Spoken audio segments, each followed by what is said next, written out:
Amén. Dios les bendiga mucho, hermanos. Pueden tomar asiento. Decía que había tomado del 17 para que podamos ver más o menos el contexto. Está hablando Pedro acá de, de vivir como siervos de Dios, dice el título, de, de honrar a todos, dice, amad a los hermanos, temer a Dios y honrar al Rey. Y también ser tolerantes, ¿no es cierto? Les dice acá a los cristianos Pedro, con aquellos amos, patrones hoy, ¿no es cierto? Podríamos decir que son difíciles de soportar. Que no solamente ser buenos con los que son buenos, sino también ser tolerantes con los que son difíciles de soportar, ¿no es cierto? Hablando después, sigue hablando incluso en el capítulo 3, sigue un poquito con el tema de estar todos sujetos a las autoridades que Dios puso también, de la mujer estar sujeta a su marido, del marido estar sujetos al rey también. Pero en el medio de todo eso, hermanos, habla a partir del versículo 21 de algo, pone como ejemplo Pedro acá a nuestro Señor Jesucristo. En el medio de todo eso, hermanos, pone el Evangelio, Pedro también, amén. Está hablándole a la gente de cómo debe conducirse, de cómo debe comportarse con los que no conocen a Dios, y pone como ejemplo a nuestros, nada más ni nada menos que a nuestro Señor. Y dice que para esto fuiste llamados, dice, o sea, tienen que soportar también a los que son difíciles de soportar. Dice, pues para esto fuiste llamados, porque también Cristo, dice, padeció por nosotros, dejándonos ejemplo, para que sigáis sus pisadas, el cual no hizo pecado ni se halló engaño en su boca, quien cuando le maldecían no respondía con maldición, cuando padecía no amenazaba, sino encomendaba la causa al que juzga justamente. Así se comportó el Señor, hermano, nuestro Señor Jesús, con aquellos que eran a Él, en ese momento, para Él, hermanos, realmente difíciles de soportar, podríamos decir, amén. Esos hermanos que eran intolerantes con Él, esos que querían matarlo, amén. Dice que cuando lo estaban haciendo, cuando lo estaban llevando, cuando se estaban burlando de Él, cuando lo estaban azotando, cuando le pusieron la corona de espina, cuando lo estaban colgando en la cruz, no abrió su boca, no amenazó, amén. Pudiendo haberse bajado de esa cruz, hermanos, haberlos destruido a todos, no lo hizo. Dice, dejándonos ejemplos, dice, a nosotros, y encomendaba su causa al que juzga justamente. Encomendaba su causa, hermanos, y encomendaba todo lo que estaba sucediendo a su Padre, a nuestro Padre, a Dios. Amén. Dice, hermanos, así se comportó nuestro Señor. Y fíjense lo que dice el versículo 24, quien llevó Él mismo nuestros pecados en su cuerpo sobre el madero, para que nosotros, estando muertos a los pecados, vivamos a la justicia, y por cuya herida fuisteis sanados. Fue, hermanos, hizo todo eso, no por Él, sino especialmente por causa nuestra, para que nosotros podamos ser salvos. Amén. Para que nosotros, hermanos, porque tenía que llevar el pecado, incluso el pecado de muchos de los que lo estaban azotando, los que lo estaban entregando, de los que se estaban burlando, de todos ellos también, hermanos, llevaba el pecado de ellos también. Lo que sucedió en la cruz, y Pedro pone acá lo que sucedió en la cruz, hermanos, nuestra salvación, ese día que nosotros fuimos salvos, eso que sucedió en la cruz, que fue tan hermoso y tan importante para nosotros, y tan importante que nosotros lo podamos entender, hermanos, nuestro Señor Jesús estaba siendo culpado, estaba siendo declarado culpable por Dios de nuestros pecados. Estaba llevando nuestros pecados en la cruz. Usted tiene que pensar, hay tres protagonistas esencialmente ahí, hermanos. Dios, el juez, el que juzga justamente todas las cosas. El enviado por Dios, nuestro Señor, nuestro Salvador, nuestro Señor Jesucristo. Y nosotros. Ante los ojos de Dios, hermanos, nosotros estábamos destituidos de la gloria de Dios y solamente había para nosotros condenación. No había perdón, porque estábamos, hermanos, en pecado, porque éramos ovejas descarriadas, porque justamente con toda justicia teníamos que ser condenados. Pero estaba nuestro Señor Jesús, que murió en la cruz, fue enviado por Dios, hermanos, a morir en la cruz por causa nuestra. Y murió en la cruz, hermanos, y Él llevó nuestros pecados. Dios lo declaró culpable a Él. Dios le imputó todos nuestros pecados pasados, nuestros pecados presentes, nuestros pecados futuros también fueron imputados a Cristo. Todo está, hermanos, cuando se habla de la salvación, acuérdense que todo corresponde a la mirada de Dios. Está usted metiéndose de alguna manera en la cabeza de nada más ni nada menos que de nuestro Dios. Amén. Delante de Dios éramos destituidos de su gloria. Pero nuestro Señor Jesús murió en nuestro lugar y los pecados, hermanos, nuestros pecados le fueron imputados a Él y fue castigado Él, nuestro Señor Jesús, por nuestros pecados. O sea, cuando decimos que fue castigado significa que la ira de Dios fue sobre Él. Amén. A causa nuestra. No por los pecados de Él, no por los pecados de Jesús, sino por los pecados que cargaba Jesús y esos pecados eran nuestros. Amén. Hermanos, y de esa manera, hermanos, nosotros somos salvados y perdonados, porque Cristo llevó nuestros pecados. Como dice acá Pedro, hermano, quien llevó Él mismo nuestros pecados en su cuerpo sobre el madero, para que nosotros estando muertos al pecado, vivamos a la justicia, y por cuya herida fuisteis sanados. Hermanos, para que nosotros que estábamos muertos en pecados, ahora podamos vivir a la justicia. Y sigo, hermanos, nuestros pecados le fueron imputados a Él, por Dios, a Él. Dios lo declaró culpable de nuestros pecados, no de los propios, de nuestros pecados a Jesús en la cruz y lo castigó por eso y toda la ira de Dios fue sobre Él. Pero por causa de que la ofrenda, de que nuestro Señor Jesucristo, Él, ahora estamos hablando de Él, no había cometido pecado, se mantuvo limpio y santo siempre, a causa, hermanos, de que no respondió, de que no amenazó, de que cerró su boca cuando cuando se estaban burlando de Él, cuando lo estaban torturando, cuando lo estaban llevando a la cruz, cuando lo estaban clavando sus manos y sus pies. No pecó ni por un instante Él en la cruz. Y a causa de eso, hermanos, la ofrenda fue recibida. A causa de eso, hermanos, Él resucitó al tercer día. Por Él, por lo que Él hizo, hermanos, Dios lo resucitó al tercer día. Dios aceptó la ofrenda. Sí, es perfecta.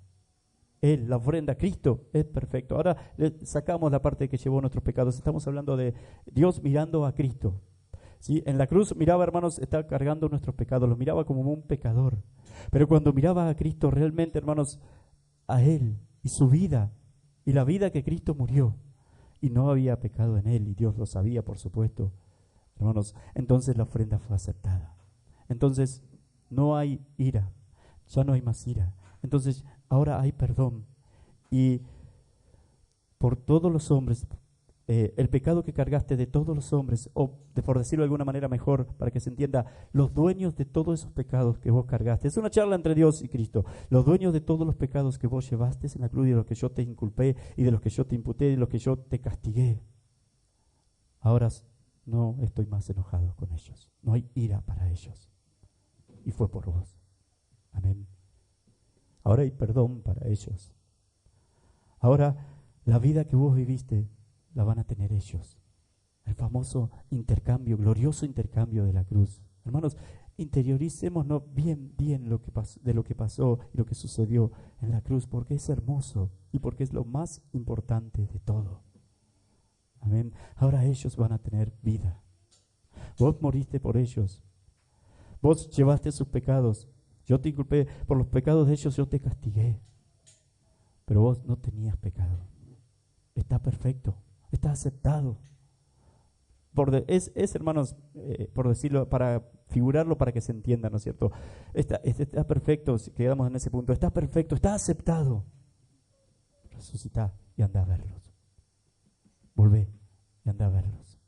Y al tercer día eso sucedió. Amén. Al tercer día eso sucedió. Y el hecho de que Cristo pudo presentarse, hermanos, vivo, después de morir en la cruz, vivo delante de sus discípulos, hermanos, y que nosotros sabemos que eso sucedió y que también fue por nosotros, hermanos, es la evidencia de que Dios aceptó la ofrenda. Es la evidencia, hermanos, de que la ofrenda era buena, y lo era, y lo es, y ese es nuestro Señor Jesús. Y fue por nosotros, por cada uno de nosotros. Y por eso es que nosotros hoy podemos saber, hermanos, que un día vamos a resucitar, como decíamos el otro día, vamos a resucitar y vamos a estar delante de Él en su presencia, en gloria. Por eso es que también, hermanos, por el hecho de haber creído en Él, de creer esto, de que esto fue real y que esto fue por cada uno de nosotros, hermanos, es que nosotros hoy podemos ser resucitados, y acá es donde quiero entrar, podemos ser hoy resucitados espiritualmente, nosotros primero resucitados espiritualmente y después un día resucitados nuestros cuerpos, literalmente, si es que morimos antes de que el Señor venga, resucitados nuestros cuerpos literalmente para ya estar en gloria con Él. De la misma manera, hermanos, que en Edén primero fue la muerte espiritual y después la muerte física. Ahora, hermanos, con nosotros primero va a ser la resurrección espiritual y después la resurrección física. Amén. Y no puede ser de otra manera. Pero el tema es la resurrección espiritual. Todo esto, hermanos, que yo les dije es la justificación. Todo esto que yo les dije, esta explicación más o menos de la cruz que les dije, hermanos, es la justificación. Es lo que tenemos que creer. Es lo que dice la Biblia en que debemos creer. Para que ya no haya en nosotros, y poner nuestra fe y nuestra esperanza en eso, para que ya no haya en nosotros, hermanos, condenación. Para que sepamos con toda certeza que somos sus hijos. Amén. Que somos sus hijos. Es por fe, es por creer eso. ¿Sí? Hoy, hermanos, el perdón de Dios y mañana el cielo. Eso es seguro. Pero en lo que quería hacer énfasis hoy, hermanos, especialmente es en que muchas veces esto lo sabemos, que muchas veces esto lo más o menos lo creemos, porque si lo creeríamos 100%, si lo creeríamos de verdad, no sucedería lo que le voy a decir que a veces sucede. Hermanos, a veces más o menos lo creemos y todavía, y a veces se ve en algunos hermanos, que el pecado nos gusta. A veces, hermanos, no estamos todavía muertos al pecado. O mejor dicho, todavía estamos muertos espiritualmente. Nos gusta a veces hablar del perdón de Dios. Mis faltas son muchas, su gracia es mayor. La famosa frase súper evangélica, hermosa y bíblica. Pero nos agarramos de eso muchas veces para seguir en nuestros pecados. Queremos que se vea que somos santos, que somos hijos de Dios, que los demás vean, pero en nuestro interior todavía hay cosas que nos gustan del mundo y del pecado.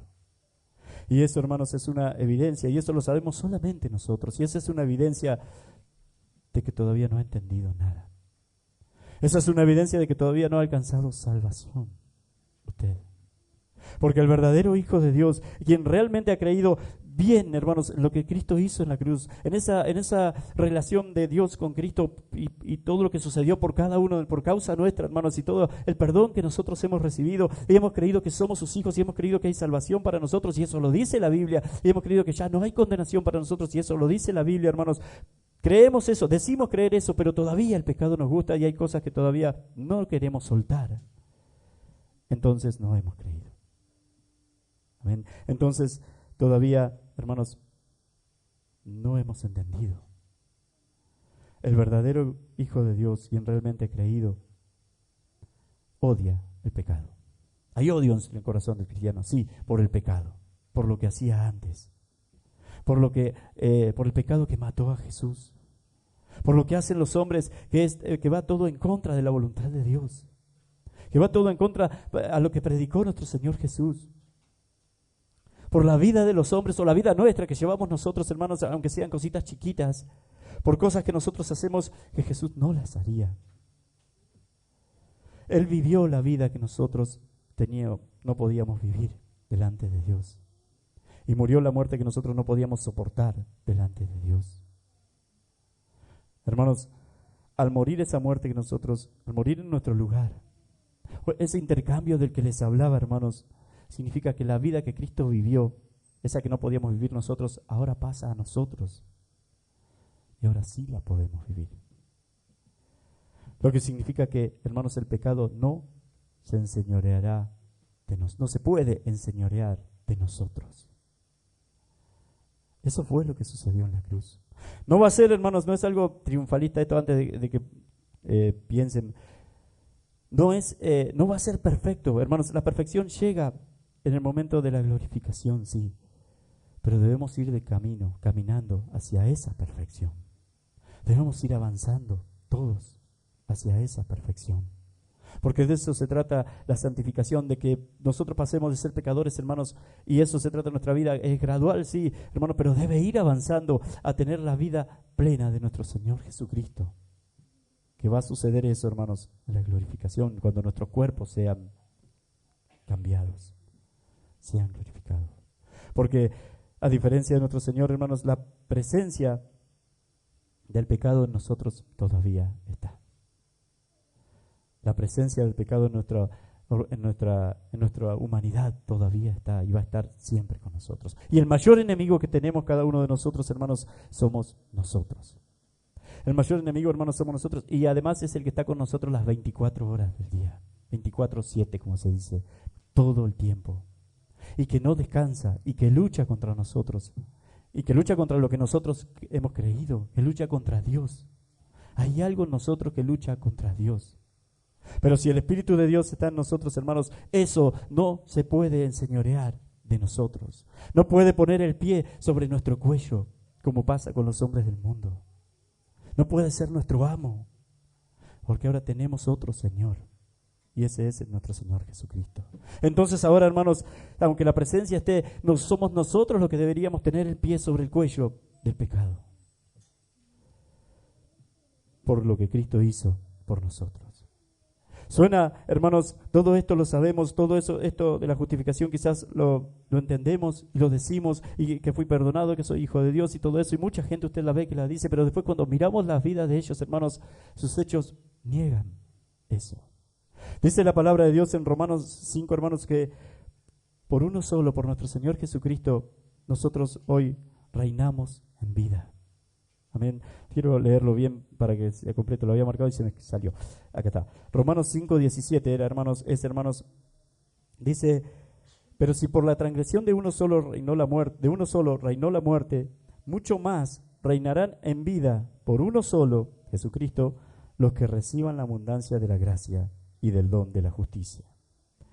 Mucho más reinarán en vida por uno solo. Está hablando de gente que reina en vida sobre el pecado, por lo que Cristo hizo por nosotros, hermanos. Y esos son los que reciben la abundancia de la gracia y del don de la justicia de parte de Dios. Esos son los que han creído. Lo que quiero decir con esto, hermanos, que no solamente nosotros, no es como a veces hay hombres, hermanos, que parece que su salvación es solamente una teoría, pero después siguen viviendo como quieren. Eso no es salvación. Si bien está en la Biblia esa parte, hermanos, no es la salvación. Si realmente una persona cree eso, cree en esa parte de la justificación, cree que sus pecados fueron castigados en Cristo y que ahora la justicia de Cristo está en Él y que por eso Él es salvo, hermanos, y que hay salvación y que ya no hay condenación para Él porque Dios lo mira a través de Cristo, lo mira en Cristo a esa persona, y eso es real y eso es verdad. Y eso es fácil de decir. Hermanos, el tema es que se tiene que ver en nosotros. Se tiene que ver en nuestra vida. Se tiene que ver en nuestro corazón, porque Cristo no murió para que nosotros aprendamos la teoría, para que nosotros aprendamos cómo fueron las cosas. Cristo murió para transformarnos. Cristo murió para que nosotros podamos ser transformados de ser, como decía hoy, pecadores a santos, a verdaderos hijos de Dios. Cristo murió, hermanos, para que el pecado ya no reine en nosotros. Cristo murió para que ya podamos decirle no al pecado. Cristo murió para que ya no podamos, hermanos, hacer la voluntad de Dios. No va a ser perfecto, no, pero debemos ir hacia eso, sí, eso sí. Debemos ser gente, hermanos, muertos al pecado y vivos para Dios. Debemos ser gente, hermanos, hombres y mujeres que reinan en vida sobre el pecado. Debemos ser, hermanos, Cristo murió por nosotros para que podamos perdonar como Él nos ha perdonado. O sea, la vida de Cristo esté ahora formándose en cada uno de nosotros. Él murió para que ya, hermanos, nosotros no andemos en chimentos y no hablemos de más, por ejemplo. Murió para que podamos, hermanos, estar bien, ser felices, sin ser los mejores, sabiendo que hay otros mejores en lo mismo que nosotros hacemos también, y no hay problema con eso. Él murió, hermanos, para que no seamos los perfectos, para que nosotros no podamos vivir sin ser los super perfectos, los más lindos, para que podamos vivir, hermanos, sin depender, sin adicciones. Hoy hay adicciones nuevas al celular, por ejemplo, a las redes, por ejemplo. Él murió también para que usted no dependa de eso, para que usted no esté todo el día en eso, para que usted lo sepa, lo use usted, o sea, usted tenga el pie sobre eso, y no eso, para que usted sea amo de eso, y no eso amo suyo, como a veces sucede. Cristo murió, hermanos, para que podamos ser pacientes. Cristo murió para que podamos ahora mirar a la mujer o al hombre, las mujeres, hermanos, como hombres y como mujeres, como Cristo las mira, no como objetos para fantasear nosotros y satisfacernos nosotros. Mirarlos como mujeres. Para que Cristo murió, para que ya no andemos mirando en porquerías en las redes, en internet, por ejemplo. Murió para eso, para que eso sea real en nosotros, para que eso ya no suceda. Si antes sucedía, no suceda en nosotros. Por eso murió Cristo. Eso debe ser real en cada uno de nosotros. Esa santificación debe estar formándose, hermanos, debe estar caminando en cada uno de nosotros también. Para que pueda vivir sin que mis hijos sean los mejores. Para que no viva compitiendo con los demás. Para que no viva, ¿no, hermanos, aprendiendo y estando siempre a la vanguardia de todo lo que la moda y todo eso para que vean los demás. Para que pueda ser sencillo como lo era él. Para que pueda ser un verdadero hijo de Dios. Para que pueda vivir para la gloria de Dios. Con todo lo que eso implica. E implica todo esto y muchas otras cosas, hermanos. Muchas otras cosas. Murió para que ya no haga más trampas para hacer negocios, por ejemplo. Murió para que diga la verdad siempre. No solamente cuando no me complica decir la verdad. Todo eso debe ser, hermanos, algo real en nosotros. Está perfecto saber la justificación, el intercambio glorioso, Él muriendo por mis pecados y ahora su justicia en mí, pero después no se ve. Y gloria a Dios, ahora soy un hijo de Dios y ahora no hay condenación para mí, está bien, es verdad, pero después no se ve. Se tiene que ver la evidencia de que eso que usted dice y que es bíblico, usted lo está creyendo, ¿verdad? Porque si no, hermanos, es falso. Porque si no, no hay salvación para usted. No la ha entendido. No puede ser que todavía nos guste, hermanos, y a veces sucede que todavía haya pecaditos que todavía le estemos diciendo, vení un ratito más, quédate un poquito más, vení un poquito más. Y así nos guste estar en lugares sensuales o lugares de ambientes feos. Y nos gusta estar en conversaciones que no debemos estar o participar de ellas, que sería peor. Él murió para darnos el poder para no hacer más todas esas cosas. Y eso es lo importante, hermanos. No lo podemos hacer por nosotros mismos. No lo podemos hacer con nuestras fuerzas. Nada de eso podemos hacer. Seguiríamos viviendo igual. Diciendo que Dios nos perdonó, pero seguiríamos viviendo igual. No tiene que ser así. Él nos ha dado el poder para hacerlo. El pecado no se puede, hermanos, si es palabra, promesa de Dios, no se puede enseñorear de usted. No puede. El Señor no lo permite. Pero el tema es que usted crea, lo crea de verdad. El tema es que usted crea verdaderamente que ha sido libre del pecado. ¿Por qué, hermanos? Muchos de nosotros hemos experimentado, muchos de ustedes, nosotros hemos experimentado, hermanos, lo que significa hacer la voluntad de Dios en muchas cosas. Hemos visto, hermanos, hemos experimentado lo que significa, lo que es lo puro, lo que es lo verdadero, lo que es lo lindo, lo que es eterno también. Y eso nos gusta. Además, al mundano también le gustan todas esas cosas. Y son las cosas a las que más importancia le da, pero nunca puede, hermanos, mantenerlas. Al mundano le gusta todo lo que es la ternura, todo lo que es lo limpio, lo puro, la pureza. Para una persona, hermanos, incrédula, por ejemplo, su familia es lo más puro que tiene, y es así. Y da su vida por su familia. Pero después no tiene problemas en traicionarla. Después no tienen problemas, hermanos, en no atenderla. Después no tienen problema en tratar mal a las esposas, en tratar mal a los esposos y a veces delante de la gente también. No, pero doy mi vida por ella, es lo más puro que tengo. Y es así, es lo más puro que tienen y es verdad. Pero el pecado les gana, el pecado se enseñorea de eso. No tiene que suceder eso con los hijos de Dios. No puede suceder eso con nosotros porque tenemos poder, hermanos, y ese viene de Dios para no hacer esas cosas. Para que lo puro, hermanos, lo cuidemos y lo disfrutemos y nos deleitemos en eso. ¿Por qué nosotros muchas veces caemos en pecado y a veces siempre en el mismo pecado? Porque nuestro deleite mayor no es Cristo y de Él vienen todas esas cosas. Y cuando su deleite mayor es el Señor, nuestro Señor, hermanos, entonces usted sabe disfrutar de su familia y sabe cuidar a su familia y sabe disfrutar de sus hijos y sabe cuidar a sus hijos. Y, hermanos, y sabe deleitarse en eso. O sea, si nuestro deleite mayor, hermanos, es nuestro Señor Jesucristo, usted tiene la fuente de todo lo que es puro, de todo lo que es verdadero, de todo lo que es santo. Entonces usted lo va a hacer. Entonces usted va a valorar y a cuidar y a deleitarse en todo lo que es puro, verdadero, santo, y donde hay virtud, y va a pensar en eso, y se va a esforzar por eso, y va a ir por eso, y va a ir disfrutando de eso, porque es lo más lindo. Todo lo demás, el placer que puede ofrecer el pecado es un momento, se termina y muere, y usted muere con eso. Amén. Usted muere con eso, es perecedero. Todo lo que viene de lo eterno, todo lo que viene de Dios eterno, eso es, hermanos, lo más lindo. Eso es lo más donde usted encuentra plenitud, donde usted encuentra felicidad, donde usted encuentra del verdadero deleite y que además es eterno. Y no empieza, hermano, cuando usted muere o cuando estamos en gloria con Dios, empieza desde ahora, desde el día que usted creyó, usted empieza a disfrutar de lo eterno. Y eso debe ser, hermanos, una realidad también en cada uno de nosotros. Debe ser real. Hombres y mujeres en este tiempo y rodeados de toda la mugre y de toda una sociedad sexualizada, una sociedad fea, hermanos, y egoísta, las dos cosas quizás que predominan en el hombre, hermanos, usted deleitándose en lo puro y en lo santo y viviendo así.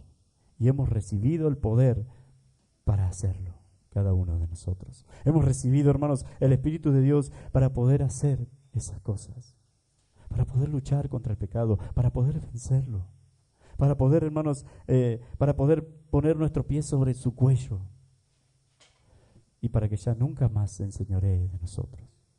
Que nos vamos a equivocar, que va a haber tropiezos, sí, pero un cristiano verdadero no se levanta, no se revuelca, no se huelga, no se queda disfrutando del pecado.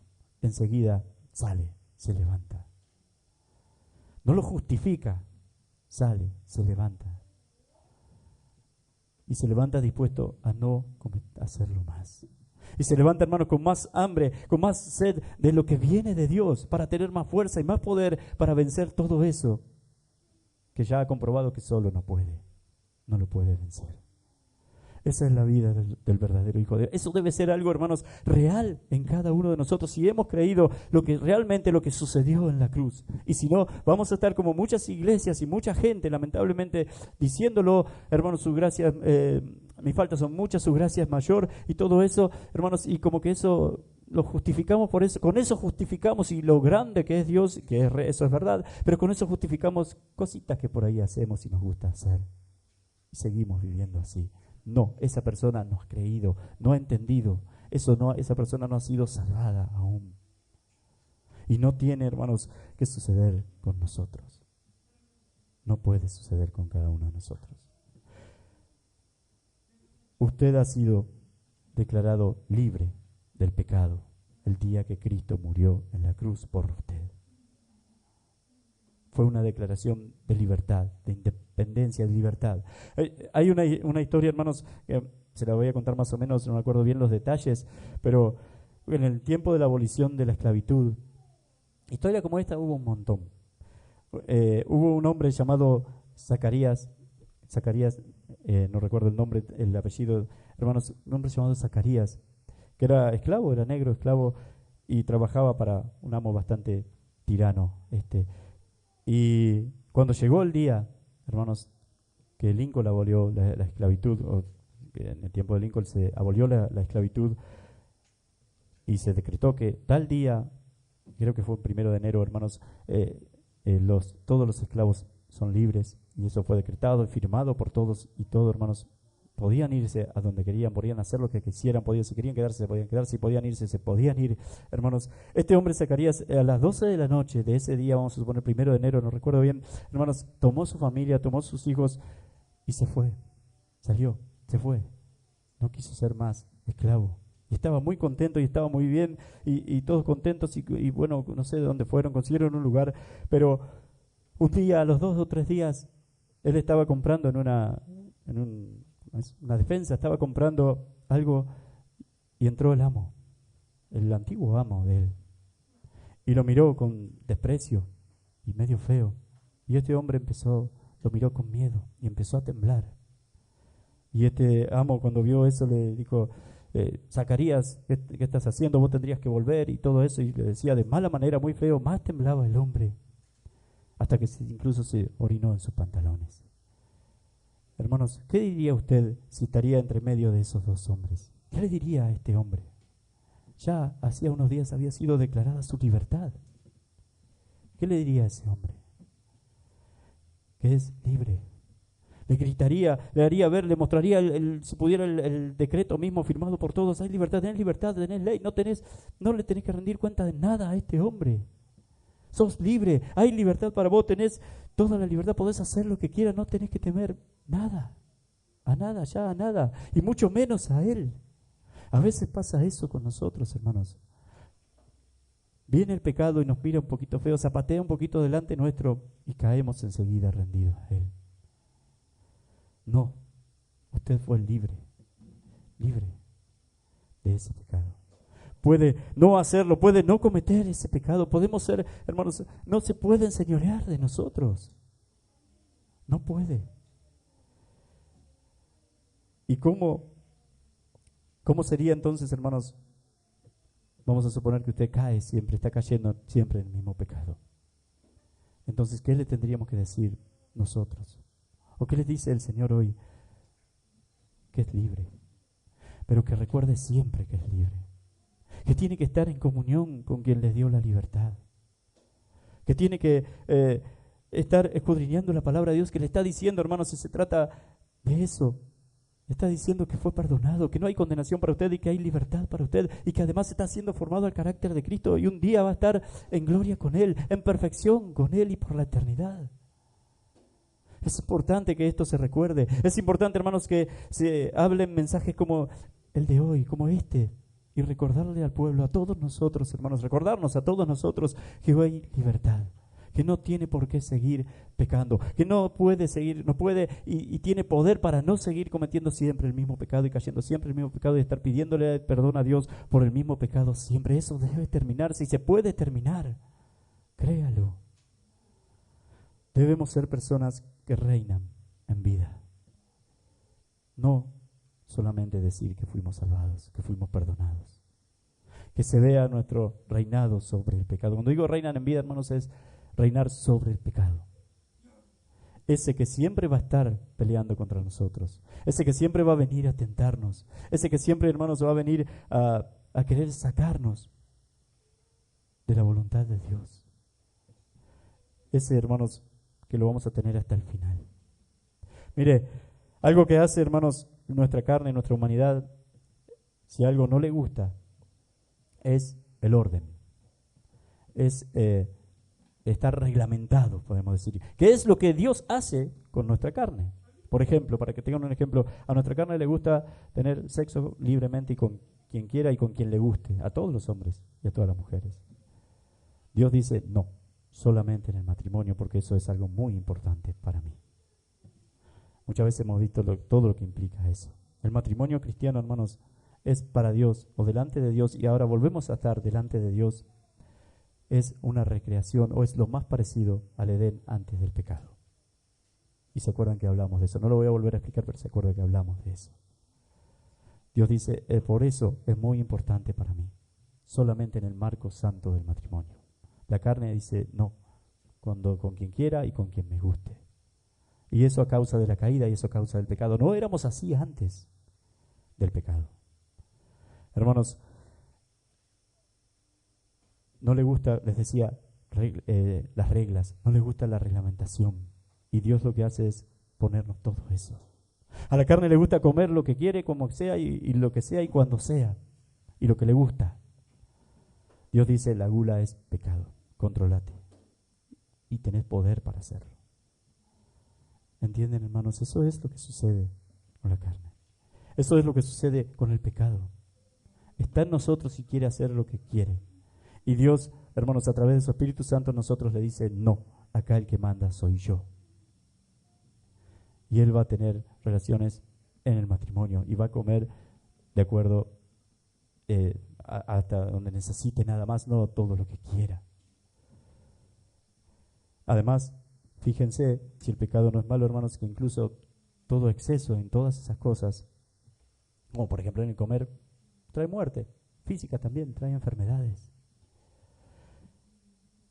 Pero básicamente lo que quería explicar es, hermanos, la carne no quiere límites. Nuestra humanidad no quiere límites, quiere hacer lo que se le acanta, lo que se le antoja y lo que le gusta. Y Dios le dice que no. Pero no solamente le dice que no hagas esto ni aquello, hermanos, no son solo reglas, es también poder para hacerlo. Y además nos muestra, hermanos, lo santo y lo puro. Nos muestra, hermanos, de dónde viene ese orden y por qué. Y eso es importantísimo que también lo podamos ver. Nos muestra, hermanos, de esa manera hace que nos podamos deleitar en Él. Porque teniendo un matrimonio conforme a Dios, usted va a disfrutar de algo hermoso. Porque teniendo, hermanos, respetando a Dios, la palabra de Dios en cuanto a comida y bebida, usted va a tener una salud plena, también buena, también por ejemplo. O sea, en todo lo que sea obedecer la palabra de Dios trae deleite y trae vida. Y todo lo que sea desobedecer la palabra de Dios, hermanos, trae placer momentáneo, pero inmediatamente la muerte.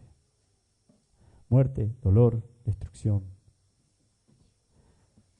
Fíjense, hermanos, usted tiene el privilegio, la misericordia de Dios para cada uno de nosotros. Usted tiene poder para que de verdad, y ya terminando, hermano, para que de verdad y realmente, para que sea real en nosotros, haya vida espiritual en nosotros. Amén. No solamente gente que entra a la iglesia, no solamente gente que entra a la iglesia, hace buenas obras y sabe que lo que sucedió en la cruz con nuestro Señor Jesús, que eso es buenísimo que se sepa, sino que hay gente que entra a la iglesia, que hace buenas obras, pero que todas vienen, hermanos, de lo que Cristo hizo por nosotros. Y entonces sabemos deleitarnos en eso. No solamente gente, hermanos, que viene a la iglesia, hace buenas obras, sino gente que viene a la iglesia, cree en lo que sucedió en la cruz, hace buenas obras también, pero además, hermanos, vive realmente vive, hermanos, en santidad y busca la santidad. Y el carácter de Cristo se está formando en él o en ella. Y todo, hermanos, todo lo que sucede a nuestro alrededor, toda situación, toda circunstancia que sucede con cada uno de nosotros es para conformarnos a Cristo. Todo. Porque usted es su hijo, porque usted es un hijo de Dios. Y básicamente, hermanos, todo lo que sucede a nuestro alrededor también es para que realmente, para que suceda esto de lo que le estoy hablando, para que realmente nosotros podamos vivir como hijos de Dios. Para que realmente nosotros, hermanos, en nosotros haya vida espiritual. Para que realmente en nosotros, hermanos, esté el amor de Dios. Ese amor, como siempre les digo, que es sobrenatural y que no lo encuentra en ninguna otra parte. Solamente se encuentra en los discípulos de Jesús. Solamente se encuentra, hermanos, en la iglesia de Cristo. Solamente se encuentra en los que creen de verdad. Solamente se encuentra en los que saben que son sus hijos. Solamente se encuentra, hermanos, en los que han creído en la justificación y en lo que sucedió en la cruz y lo ponen y se ve en sus vidas, lo ponen por obra. O sea, en los que han creído de verdad y que luchan ahora, a consecuencia de eso, luchan con todo lo que sea pecado. Dios los esté bendiciendo mucho, hermanos, en este día. Él murió por nosotros, no solamente para que sepamos que somos salvos, para que vivamos como salvos. No solamente para que sepamos que somos sus hijos, para que vivamos como sus hijos. Y eso significa vivir como Cristo. Ir hacia ahí, vivir como nuestro Señor Jesús. Nada más ni nada menos. Dios les esté bendiciendo, hermanos. Y debe ser, hermanos, una realidad en cada uno de nosotros. Amén. Vamos a orar.